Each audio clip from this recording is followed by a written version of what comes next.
Before we get to headlines, I'm just going to run through, as I promised, the list of linebackers in the 2005 NFL draft taken before Crowder. So the Made first more money than linebacker, me. first linebacker was taken by the Cowboys. You remember who that is? DeMarcus Ware. Yes. And then right behind Yep. him with the 12th pick by the Chargers, San Diego. Was that Lights Out? Yep, Sean Merriman. Yep. Yeah. Yeah. All my friends. I know all these dudes. We were at all these dinners together as All-Americans. Man, there was a lot of linebackers in the first round. Yeah, some Lofa Tutupu went.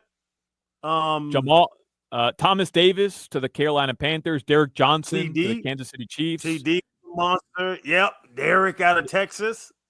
David Pollock. Derek, TD were off the ball. DeMarcus Ware, Pollock were like, 3-4 defensive ends. They were more pass rushers. We had a squad now. It was some badass linebackers in that draft.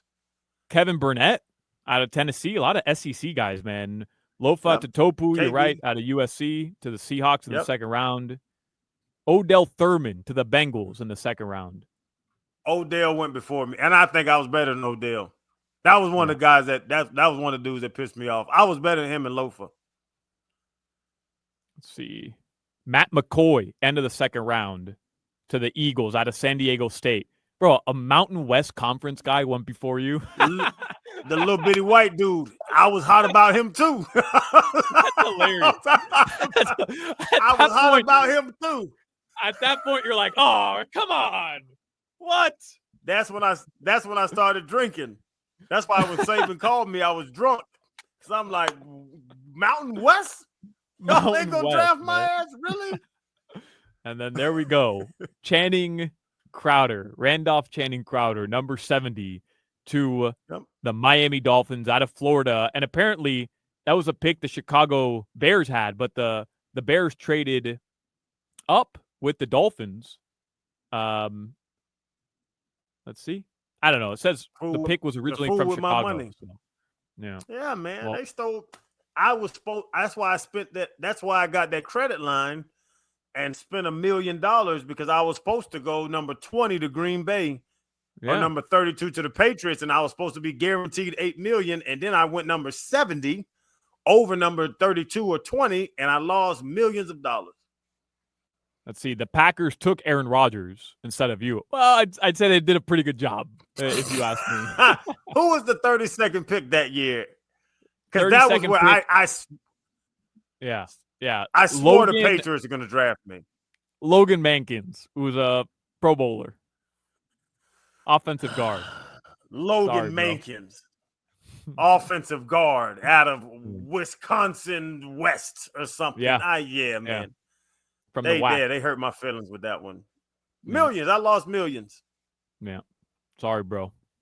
I know. I'm sorry too. Hell. Seahawks, Lofa Tatopu, Odell Thurman. It's crazy because 5 linebackers, 5 went in the first round. You're probably sitting there saying, oh, here we go. Linebacker draft. We're rolling. We're rolling. Yeah. And there's a difference between like the Jamar Chase. I mean, not Jamar Chase. D Ware. Like the edge rushers, you knew were going to go high. But I was like, these people are drafted inside linebackers. Oh, I know I can play with these boys. First round, second round. It started at noon. I didn't get drafted until it was dark. It was nighttime outside when I got drafted. And the draft started at noon. Crazy. You did go. This is interesting. I guess I've never looked down this far. You went before Justin Tuck, who was taken 74th overall. He's got to be fuming about that too. I would love to hear his draft story. Evan Mathis, who was another guard, he was a Pro Bowler, and Richie Incognito went a couple picks behind you, 81st to the St. Louis Rams. I'm sweeter than all them. Yeah, I'm with you. I'm with you.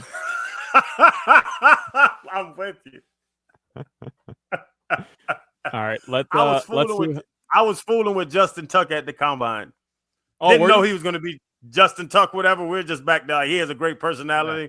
We're back there messing around because he didn't do any work either. So the guys that didn't work out kind of just sat there and talked. And Justin Tuck was I could tell he was gonna, now he's a millionaire. He does investments and all. But I saw. Funny enough, I saw the pivot episode with Justin Tuck, which is why I know he's a good dude. Yeah. Yeah, he's very cerebral, which I don't know why cerebral people like me, because I'm not cerebral. I'm just a silly foolishness guy. Yeah. Remember what show you're on.